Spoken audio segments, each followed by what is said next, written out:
صباح الخير، السلام عليكم. أنا بعد كلمة السيد رمزي خزندار، كلمة السيد وزير النقل هشام بن أحمد، اللي هي جات مطمئنة الحقيقة ومش تخلينا نعملوا أكثر باش ننزلوا المشروع في الأجال نتاعو.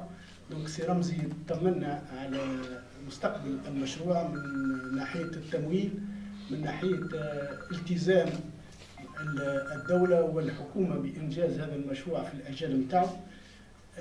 هذا مش يخلينا نعملوا لإنجاز الرزنامة اللي التزمنا بها منذ تولينا على رأس هذه الشركة. أنا نحب بالخصوص نشكر السيد الولي. السيد الولي اللي الحقيقة معناها قام بجميع التسهيلات للمكتب الدراسات في مستوى التراخيص والدعم اللوجستي والتنسيق بين مختلف الإدارات وخاصة المستلزمين العموميين. هذا خلانا نتجاوز الإشكاليات بطريقة سريعة وحيوية بما ساهم في احترام الآجال اللي قمنا بها في الدراسات هذه التمهيدية. نتوجه أيضا بالشكر للسيد منير الرومي رئيس بلدية صفاقس اللي لقينا منه زاد كل التشجيع وكل التسهيلات. السيدة رئيس بلدية الشيحية والسادة المعتمدين وجميع الإدارات الجهوية اللي حرصوا على تجسيم المشروع في الأجال نتاعو. نتوجه زاد بالشكر للإدارات الجهوية والهياكل الجهوية والمستلزمين العموميين السوناد واللوناس والتليكوم اورانج تونيزيانا اللي لقينا منهم زاد اون رياكتيفيتي الحقيقه من اكسلون. اعضاء اللجنه الفنيه اللي تبعت معنا المشروع على امتداد الدراسات هذه من خلال ماراثون نسميه من الاجتماعات اللي نعملوا فيها كل 15 يوم نتبعوا فيها مع مكتب الدراسات في صفاقس بالتقدم. دونك كل 15 يوم وين يقدموا وين اللجنه هذه قاعده تجتمع بصفه دوريه.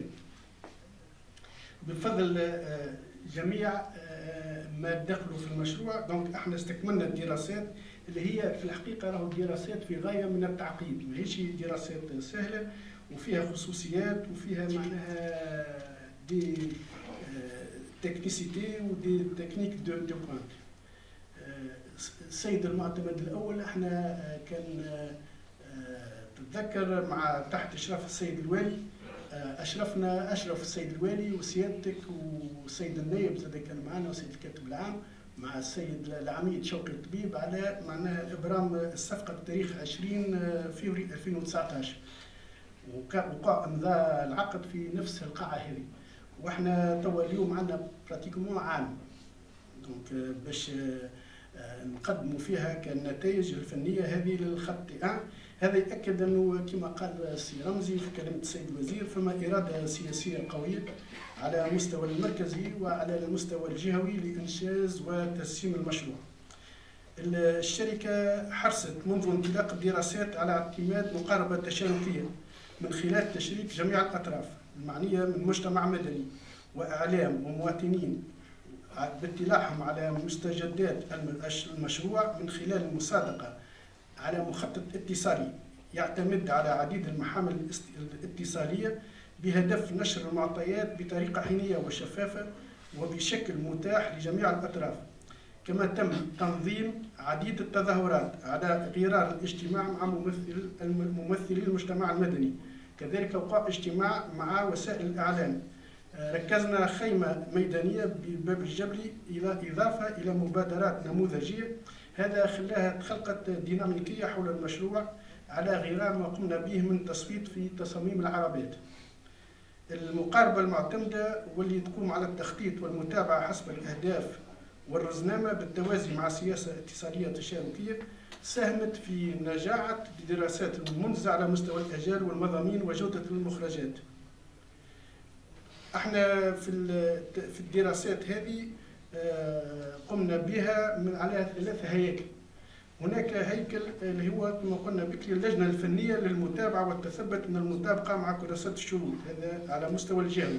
هذه دونك يترأسها الرئيس المدير العام وتضم ممثلين عن الوزاره والإدارات الجهوية والبلديات المعنية، وتجتمع دوريا بمعدل اجتماع كل أسبوعين. هناك لجنة مصادقة في مستوى الوزارة تضم ممثلين عن الوزارات المدخلة ورؤساء البلديات المعنية ورؤساء المديرين العامين لشركات النقل المعنيين بالمشروع. قمنا زاد أيضا بالاستعانة بخبراء أجانب من ذوي الخبرة في المشاريع المماثلة للمساعدة على متابعة الدراسات والتثبت من صحة وشمولية المخرجات، هذا في إطار اتفاقية قمنا بها بالشراكة مع الجمعية الفرنسية لتنمية وتطوير النقل الحضري والضحوي كوداتيو. وهنا احنا نشكر معناها لافدي اللي مولت الاتفاقية هذه واعطتنا 3 خبراء من احسن الخبراء الموجودين نجم نقولوا في العالم يتبعوا معنا مع مكتب الدراسات باش يعاونونا في المصادقة ومتابعة المخرجات الفنية.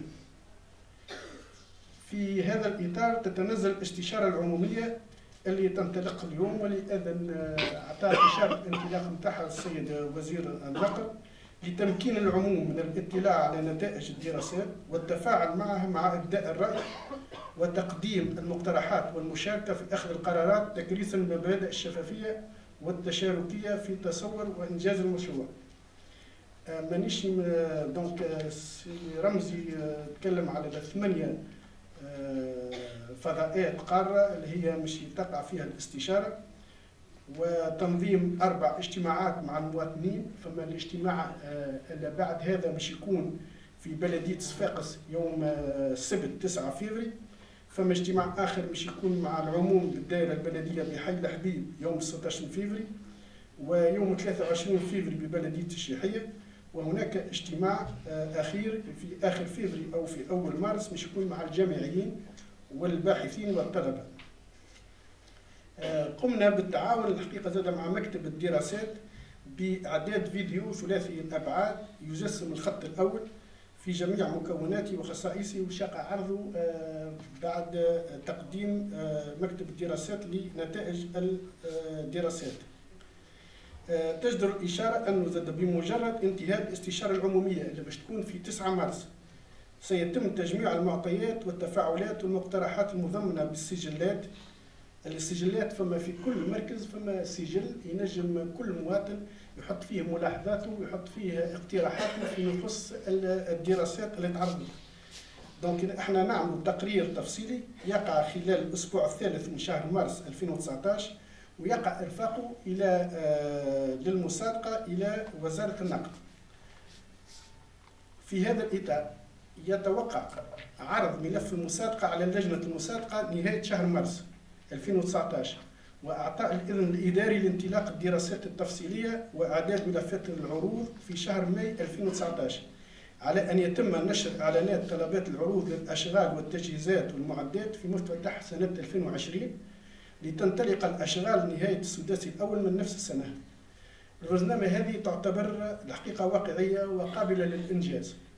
أما فما 3 دات اللي هما يكونوا سور لو شيمان كريتيك اللي هي المسابقة على الدراسات التمهيدية ما يلزمهاش تفوت شهر ماي 2019، والشروع نبداو فيه في تحرير حوزة المشروع وتحويل الشبكات العمومية للمستلزمين تبدأ من جويلية 2019. وهنا بالمناسبة هذا أنا معناها الحقيقة نطلب من السادة المستلزمين والمديرين الجهويين للشبكات العمومية باش يتعاونوا معنا وباش نبداو أقل شيء تحرير العقود في أبارتير من شهر جويلية 2019. كذلك يلزم ناخذ قرار نهائي فيما يخص تمويل المشروع يكون قبل السنة الحالية. إذا كانت توفرت لي 3 دات هذوما وقتها يولي لي دات نتاع 2020 بداية الأشغال وبداية الاستغلال آخر 2022 يكون معناه واقعي ومقبول. في الختام يجدر التأكيد أن إدارة مشروع الخط الأول من ترامواي صفاقس ومتابعته تتم وفقا للمعايير والضوابط الدولية في إطار الرهانات والخصوصيات المقترنة بتعقيدات المشروع ورهانات وانتظارات المدينة ورؤية مستقبلية.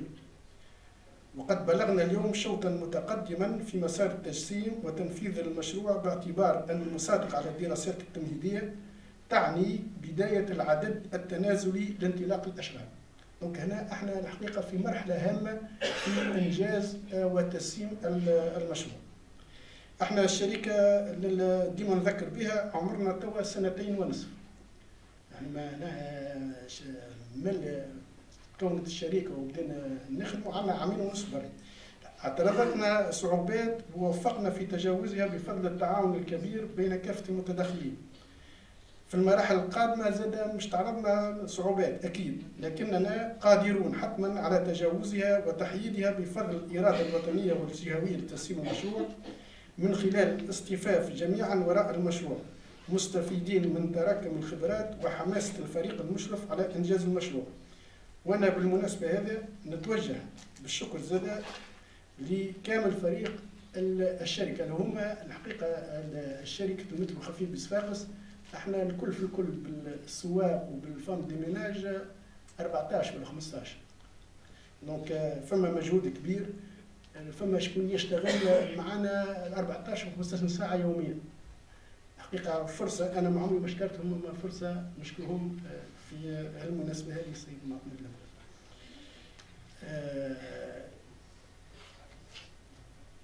في هذا اليوم كما قلت سيادتك، دونك باش نعطي الكلمة للخبراء يقدموا الملخص لنتائج الدراسات اللي وصلوا لها. على اثر ذلك مش عرض فيديو ثلاثي الابعاد يجسم مكونات الخط الاول على امتداد المسار، ثم هناك استراحه، وبعد الاستراحه فما نقاش. دونك نجدد شكري للحضور وتفاعلهم، واحيل الكلمه الى مكتب الدراسات، رئيس مكتب الدراسات لبدايه العرض اللي باش يقدم. دونك تفضل.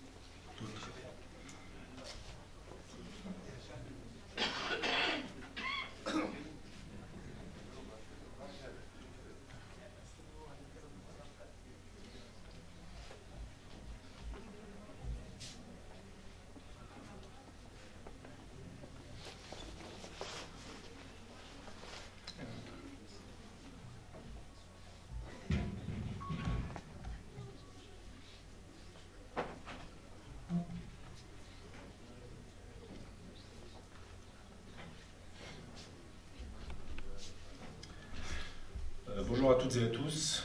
On est réunis aujourd'hui pour présenter les premières conclusions des études d'avant-projet sommaire, avant-projet détaillé pour la première ligne du tramway de Sfax et démarrer effectivement la consultation publique.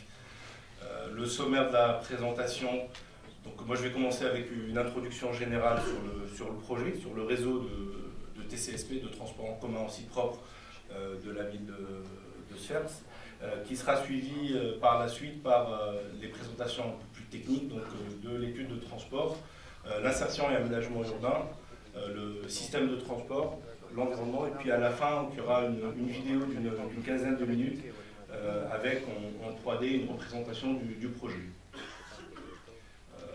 En termes d'introduction générale, donc, le réseau du projet, je vais essayer de faire apparaître le pointeur, le réseau du projet de tramway de Sfax donc a été défini selon une première étude qui a eu lieu en 2014. L'étude avait pour objet d'étudier la faisabilité d'un système de transport en commun en site propre, écologique et viable pour l'agglomération de Sfax. Le réseau, avec horizon 2025, avait donc été composé de 5 lignes, comme on peut le voir sur le réseau.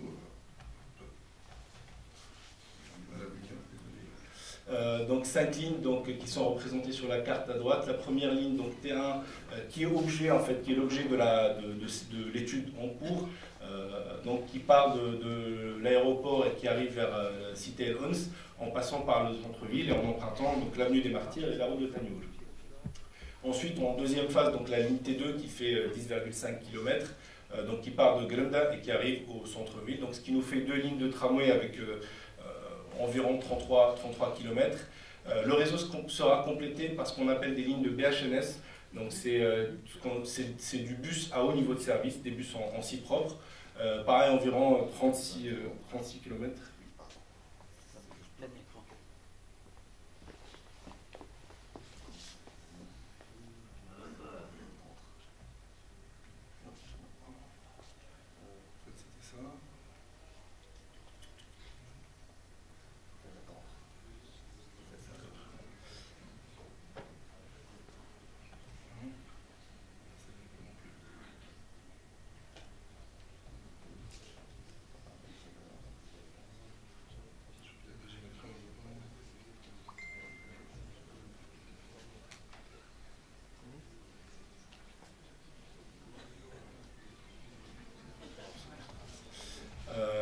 Donc 3 lignes de bus en site propre. Donc la première ligne qui va de la route de Sidi Mansour à la route de Gebs, en passant par Taparola et l'avenue Majid Aboulila. La ligne BH4, donc la deuxième ligne de bus en site propre, qui est sur la route de Mazéchek et qui arrive jusqu'au centre-ville. Et puis la troisième ligne de bus qui est la ligne sur la route de Mahdi, le BH5. Il faut savoir aussi qu'en plus de la première étude de faisabilité sur le réseau TCSP, le réseau a été confirmé aussi par ce qu'on appelle un plan de déplacement urbain, donc qui lui a été étudié entre 2014 et 2016. Donc la réflexion sur le réseau de transport en commun dans l'agglomération de Svers est quand même relativement réfléchie aujourd'hui. Nous avons déjà eu 2 premières études qui sont beaucoup plus des études, on va dire, générales. Aujourd'hui, on rentre dans l'étape suivante qui est l'étape des études détaillées. Comme l'a dit M. le Président Directeur Général tout à l'heure, donc le contrat a été attribué au groupement de bureaux d'études, donc Sistra et Studi, pour étudier donc, la première tranche de la ligne 1 du tramway. La consistance de l'étude couvre, comme je l'avais dit, les études d'avant-projet sommaire, donc les études d'aménagement, l'intégration dans la ville, les études de trafic, l'impact environnemental. Et puis ensuite, donc à partir de la deuxième phase, donc une fois qu'on aura terminé cette consultation publique, nous allons rentrer un peu plus dans le détail donc sur ce qu'on appelle l'avant-projet détaillé, donc vraiment rentrer dans les études spécifiques de génie civil, d'infrastructure, de génie électrique, de télécom, de signalisation, toutes les composantes spécifiques du système, pour arriver au dossier d'appel d'offres qui vont nous permettre d'identifier les entreprises qui vont réaliser le projet. L'étude comprend aussi l'aménagement des axes forts pour bus, ainsi que la création d'un pôle d'échange multimodal au niveau de la gare SNCFT et la desserte de la zone de Taparola. Donc on rentre on va dire, dans le vif du sujet avec la première ligne. Donc l'objet de l'étude est donc la première tranche de cette ligne qui couvre à peu près 13,5 km. Donc nous partons du centre de maintenance donc, qui est au niveau, enfin pas très loin de l'aéroport, et nous allons jusqu'au centre-ville pour repartir vers la route de Tagnoul. Donc sur les 13,5 km, nous avons 6 km à peu près sur la route de Tagnoul, environ 1,6 km au niveau de l'hypercentre, 3,8 km sur la route de Sokra et puis 2,4 km sur la route de l'aéroport. Le réseau est occupé de 21 stations voyageurs, avec effectivement des correspondances optimisées avec la ligne T2, donc la deuxième ligne de tramway, mais aussi les autres lignes de bus en site propre, et aussi le rabattement avec le réseau de bus existant de la Soretras. Et puis un centre de maintenance donc, qui est dimensionné pour accueillir à la fois les tramways de la première ligne ainsi que les extensions à venir et la ligne T2. Je vais passer la parole à Sia Abdelhak Sahi qui va nous présenter donc les études de transport.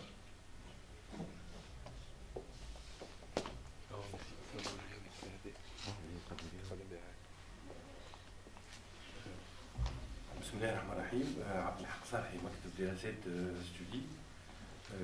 On va vous présenter la partie relative aux études de transport et qui sont déclinées sous forme de 4 phases qui ont été suivies dans le cadre de la mise en œuvre de la présente étude.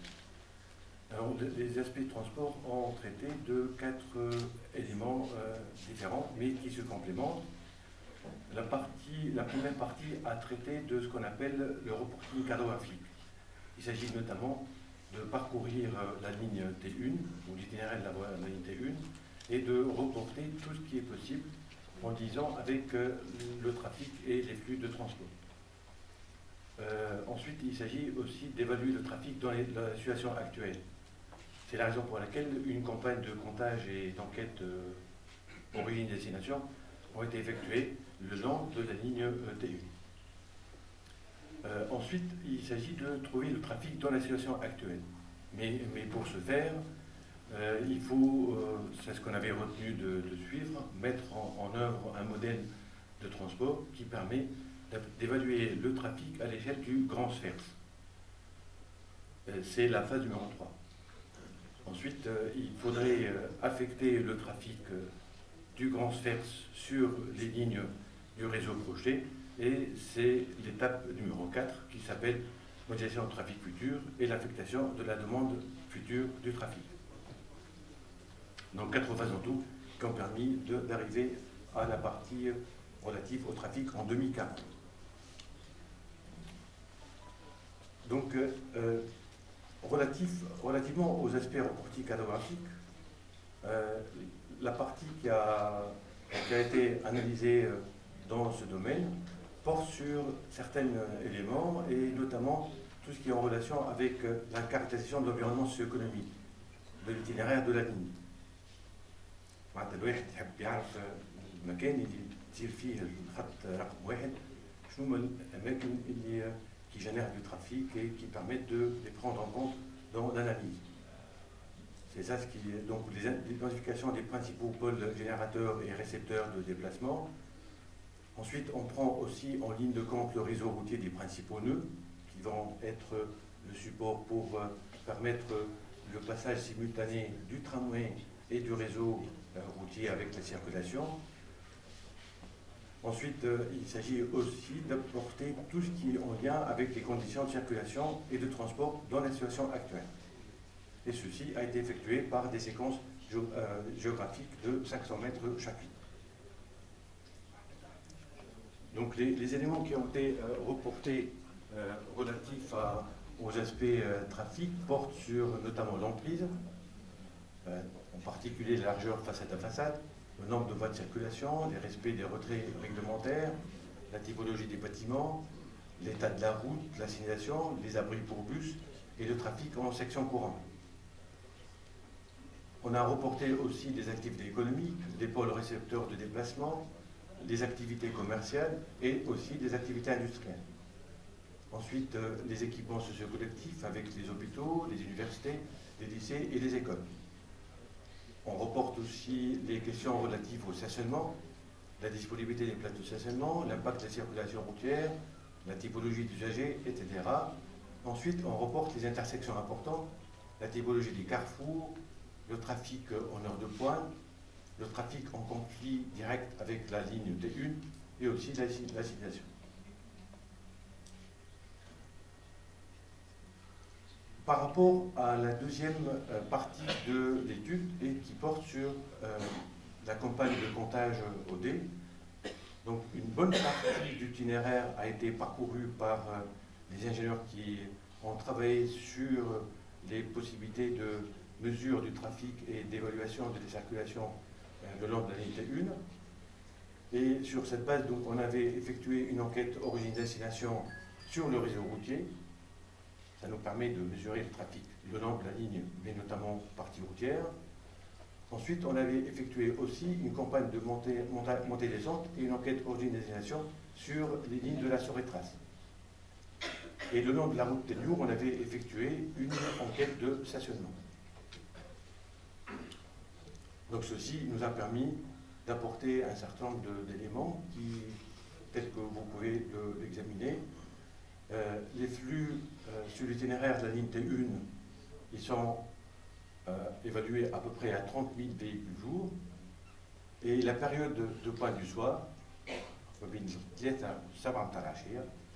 elle représente 30% des flux de trafic journalier. Ensuite, l'heure de pointe du soir, la HPS, qui est évaluée entre 17h et 18h, représente 16,6% des déplacements sur la unité 1. Et le trafic à l'horizon, à l'heure de pointe du soir, est d'environ 2000 UGP sur la route de Tenu. Ensuite, les carrefours qui ont été recensés sont de l'ordre de 16, dont 6 qui se trouvent au centre-ville et qui présentent des volumes de tourne à gauche qui sont assez significatifs et qui sont évalués à 1000 véhicules en heure de pointe du soir.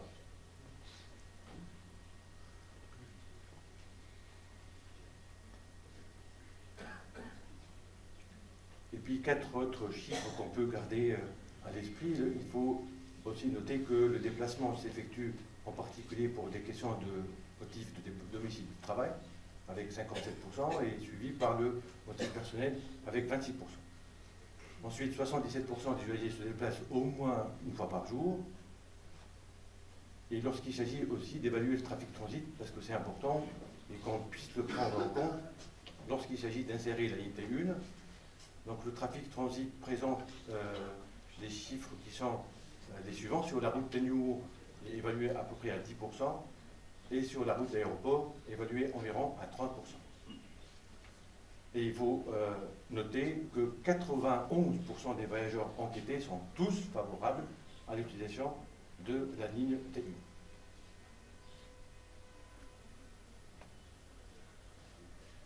Donc ceci par rapport aux véhicules routiers.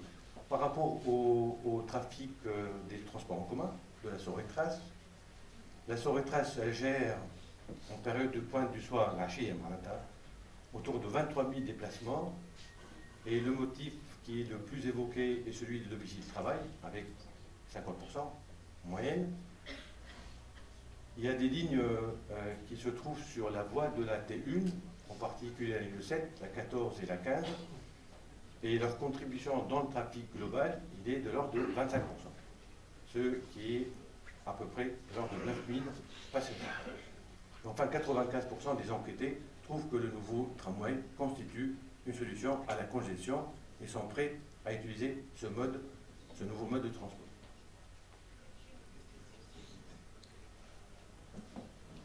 Donc on arrive avec le diapo final par rapport à la partie comptage et enquête, et notamment relatif à l'enquête de stationnement de Tenu, sur la route de Tenu. Alors sur cette route, le trafic est assez significatif. Il y a beaucoup de gens qui s'arrêtent, et c'est ce qui fait qu'il y a un taux de congestion qui est de l'ordre de 50% et plus. Maintenant, lorsqu'il s'agit de se poser la question, c'est que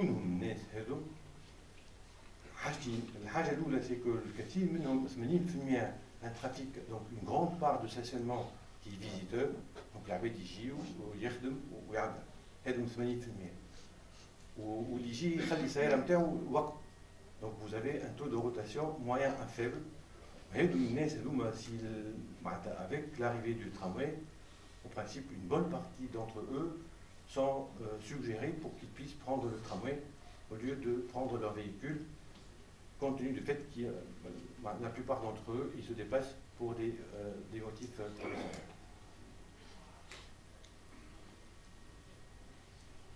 Donc ceci par rapport aux questions relatives au trafic dans la situation actuelle. Maintenant, lorsqu'il s'agit d'arriver à évaluer le trafic dans la situation 2018, ce qu'on avait retenu, c'est un modèle qui permet d'évaluer le trafic à l'échelle de la grande ville de Sfers, et pour lequel une partie a été élaborée dans le cadre de l'étude de faisabilité qui a été effectuée en 2012. Et là où on avait apporté des suggestions et des améliorations, notamment lorsqu'il s'agit de reprendre le réseau routier de la ville de Sfers, et où on a pu le vérifier, le recoder par endroit. Ensuite, on a codé toutes les lignes du transport en commun de la Sorétrace, en particulier lors de la période de pointe du soir, avec des 32 lignes, et notamment la fréquence, la vitesse commerciale, le temps d'attente au terminus. Ensuite, le zonage initial a été également affiné au niveau de la zone d'influence, et quelques éléments ont été ajoutés pour pouvoir ajuster le trafic à ces différentes zones. Donc, vous pouvez voir une carte. Ça, c'est la carte classique du réseau routier à l'échelle du Grand Sfax. Vous pouvez aussi observer les vitesses à vide. On en a besoin pour pouvoir les reprendre et les mettre à jour et puis arriver à trouver le trafic à l'échelle de la ville avec des vitesses à vide, que ce soit sur la route, le kilomètre 4 ou bien à l'intérieur de la ville. Cette carte vous présente les lignes de but d'assaut et trace durant la période du point du soir. Donc pour arriver à vous indiquer que dans la pratique, il a fallu passer par cette étape pour pouvoir arriver à trouver et à modéliser le transport à l'horizon 2018, donc au courant de cette année, ceci pour les différents types de véhicules, les véhicules particuliers, les cars radines, aussi les taxis et aussi les poids lourds. Donc ceci aussi avec les aspects relatifs au transport en commun, où les paramètres ont été ajustés pour qu'on arrive à réduire les erreurs du modèle et atteindre assez correctement les valeurs finales qui soient les plus acceptables possibles. Donc sur cette base, on peut voir les نعم sur cette carte. Elle تظهر بالأزرق اللي مكتوب بعد on peut voir une carte peut-être encore mieux اللي مكتوب الأرقام اللي على اليسار اللي هو الموجود واللي على اليمين اللي هو الموديل c'est ce qu'il a permis de faire. نلقاو 129 110 أو 122 113 هي حركة مرور في ساعة ذروة في العشية في عدة أماكن من مدينة سفاكس. دونك الموديل اللي وصلنا به يقابل اللي واقع في الأرض. Donc ceci, le nuage de points qui est obtenu pour les bus se répartit le long d'une droite où l'indice de la régulation indique un coefficient de corrélation de 0,91 qui est très proche de 1. Donc اليوم عندنا حركة مرور في مدينة سفاكس عام 2018. Ça c'est encore d'autres exemples. Ceci est aussi d'autres exemples le long de le kilomètre 4. بعد عام 2018 لابد يقع التفكير عام 2040 واخذ بعين الاعتبار الاقتصاد الوطني على l'échelle globale وكذلك مدينة سفاكس. Donc pour y arriver, il faut retenir, on avait retenu un certain nombre d'hypothèses, on avait aussi bénéficié du support du plan national de transport en taxi, on travaille là-dessus, et puis faire des hypothèses relatives à la croissance économique de Tunis حتى العين عام 2040 على بعد 20 سنة. Donc c'est ce qui est indiqué ici. La feuille de route a été de se baser sur les taux de croissance par gouvernorat qui ont été validés par le ministère du Développement et du Commerce international.